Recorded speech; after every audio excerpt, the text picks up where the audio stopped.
기억은 우리 삶의 조각을 연결하는 끈입니다.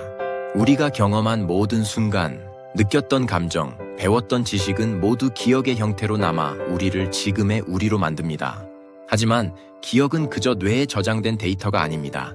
기억은 지속적으로 변하고 심지어 사라지기도 하며 우리의 정체성을 끊임없이 재구성합니다.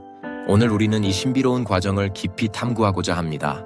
기억은 어떻게 만들어지며 무엇이 우리의 뇌 속에서 과거의 순간을 되살리게 만드는지, 또 기억이 소멸하는 과정은 어떤 의미를 가질까요? 우리의 뇌는 어떻게 추억을 보존하고 또 잊어가는 걸까요? 기억의 생성과 소멸, 우리의 기억이 만들어지는 방식. 기억은 인간의 경험과 뗄 수 없는 요소입니다. 기억이 없다면 우리는 정체성도 학습도 진화도 없었을 것입니다. 그렇다면 기억은 정확히 어떻게 형성되고 유지되며 결국 소멸하는 걸까요? 기억의 형성 과정은 매우 복잡하며 뇌의 여러 영역과 시스템이 함께 작동합니다. 우리의 기억은 크게 단기 기억과 장기 기억으로 나눌 수 있습니다. 이 중 단기 기억은 매우 짧은 시간 동안 정보가 유지되는 것을 의미합니다. 예를 들어 전화번호를 잠시 외우기 위해 머릿속에 기억하는 것이 단기 기억입니다. 반면 장기 기억은 훨씬 오랜 시간 동안 정보를 보관하는 역할을 합니다. 우리의 뇌는 일상에서 경험한 수많은 정보를 걸러내고 의미 있고 중요한 정보만 장기 기억으로 저장합니다.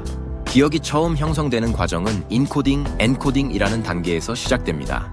우리가 새로운 정보를 받아들이면 그 정보는 감각기관을 통해 뇌에 전달되고 뇌는 이를 인식하여 처리합니다.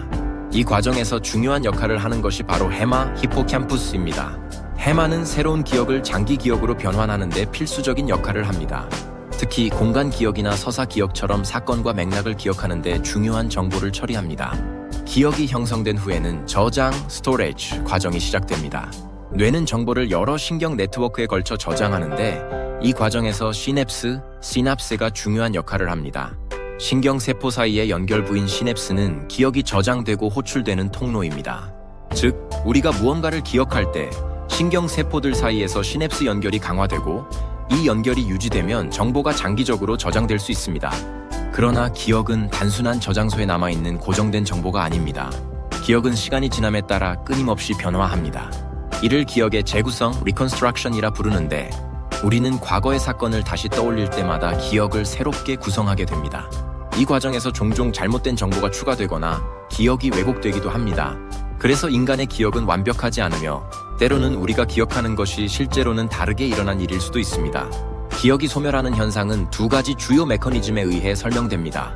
하나는 퇴화로 기억이 시간과 함께 자연스럽게 약화되고 사라지는 것을 의미합니다. 뇌에서 시냅스 연결이 약화되면서 그 정보에 접근하는 것이 점점 어려워지게 됩니다. 또 다른 메커니즘은 간섭 인터페런스입니다. 새로운 정보가 기존의 기억과 충돌할 때 이전에 기억했던 정보가 희미해지거나 왜곡될 수 있습니다. 예를 들어 우리가 새로운 비밀번호를 기억하려고 할 때 이전에 사용하던 비밀번호가 혼동을 일으킬 수 있습니다. 기억의 소멸 과정은 자연스러운 현상이며 인간의 뇌가 끊임없이 적응하고 진화하는 방식 중 하나입니다. 하지만 이러한 소멸 과정을 늦추거나 방지할 수 있는 방법도 있습니다. 연구에 따르면 반복적인 연습과 회상은 기억을 강화하는 중요한 방법입니다. 또한 감정은 기억의 유지와 소멸에 중요한 영향을 미칩니다. 감정적으로 강렬한 경험은 더 오랜 시간 기억에 남을 가능성이 높습니다. 이러한 이유로 우리는 기쁜 순간이나 충격적인 사건을 더 오래 기억하게 됩니다. 또한 기억의 생성과 소멸은 단순히 학습과 정보 저장에만 국한되지 않습니다. 우리의 정체성과 감정 상태에 큰 영향을 미칩니다. 기억은 우리가 누구인지, 무엇을 중요하게 여기는지에 대한 근거를 제공합니다. 따라서 기억이 소멸한다는 것은 단순히 정보를 잃는 것이 아니라 우리의 정체성의 일부가 사라지는 것일 수 있습니다. 뇌의 가소성 플라스티시티, 즉 뇌가 새로운 경험과 학습에 따라 구조적으로 변화할 수 있는 능력도 기억의 생성과 소멸에 중요한 역할을 합니다. 뇌는 새로운 정보를 학습할 때 기존의 신경 네트워크를 변경하고 이를 통해 새로운 기억을 형성합니다. 반면 더 이상 사용되지 않는 정보는 서서히 사라지며 뇌의 공간을 더 유용한 정보로 채워줍니다. 이는 우리가 끊임없이 변화하고 발전할 수 있는 이유 중 하나입니다.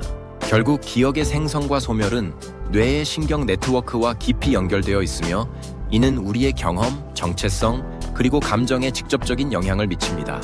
기억은 고정된 것이 아니라 살아 숨쉬는 유기체와 같습니다. 시간과 함께 변화하고 재구성되며 사라지는 것이죠. 이 과정에서 우리는 새로운 것을 배워가고 과거의 나와 지금의 나를 이어주는 끈을 통해 끊임없이 성장합니다. 우리의 기억은 그 자체로 신비로운 여행입니다. 태어나서부터 지금까지 우리는 셀 수 없이 많은 기억들을 쌓아왔고 그 기억들은 때때로 사라지고 또다시 떠오릅니다.